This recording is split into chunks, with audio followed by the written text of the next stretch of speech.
Bom dia, pessoal. Meu nome é Pedro Espíndola, eu sou professor da Faculdade Católica Imaculada Conceição do Recife e agora eu estou participando do Congresso Internacional. O que eu trouxe para conversar com vocês, na verdade, na temática que foi colocada para o Congresso, é uma temática, para mim, das mais relevantes. Se trata da questão relacionada a como nós decidimos o que acontece na nossa sociedade. E eu separei um texto que eu havia escrito para a faculdade.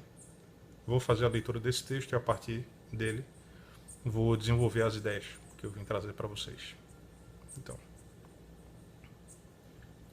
vivemos em um mundo de recursos limitados e nos organizamos coletivamente em estados para garantir que nossas necessidades e bem-estar serão garantidos em forma de direitos e que o poder público irá providenciar tudo o que for necessário para o desenvolvimento da sociedade. Em tempos de normalidade econômica e social, o Estado, através de seus gestores públicos, precisa fazer escolhas racionais, fundamentadas em decisões políticas previamente cristalizadas na legislação, para organizar os múltiplos fatores que influenciam no bem-estar social. Essas escolhas, portanto, fundam-se em parâmetros elegidos como os mais adequados. Que os elegem? O processo de discussão coletiva, que culmina em processo legislativo, torna-se lei, regulamenta-se pelo Executivo e consolida-se em seus aspectos controvertidos nas cortes judiciais, ou seja, os órgãos estatais, a administração pública. Desenha os parâmetros racionais das nossas escolhas coletivas. Perceba-se, no entanto, o início desse processo. Discussão coletiva, social, comunitária. Processo é técnica, e quanto mais bem acabada e trabalhada é uma técnica, melhor o seu produto. Então, o produto destes parâmetros racionais de escolha será tanto melhor quanto o processo que os gestou.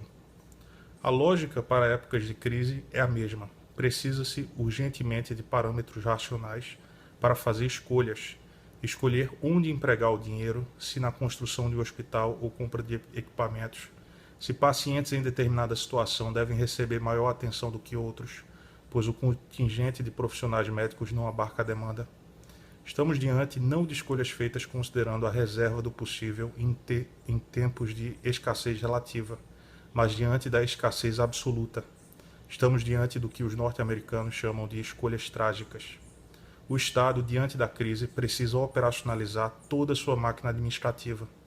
Portanto, de modo a se conduzir por parâmetros otimizados de escolhas racionais, pois conter danos o máximo possível é um dos principais objetivos. Esses parâmetros, como dissemos, são produtos de um processo dialógico mais amplo a envolver toda a sociedade. Quanto mais estudamos e nos preparamos, mais contribuímos para o produto final que vamos entregar, gerar mais bem-estar a todos.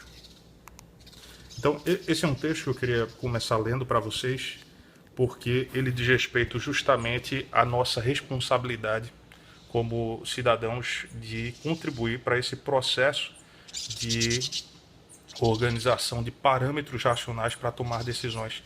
Esse texto foi inspirado sobretudo em Habermas.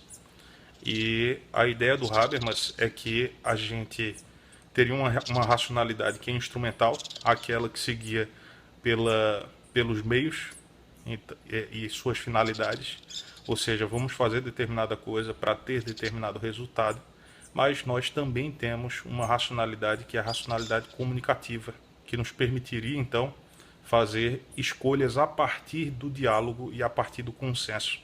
O Habermas diz então que a gente pode se guiar por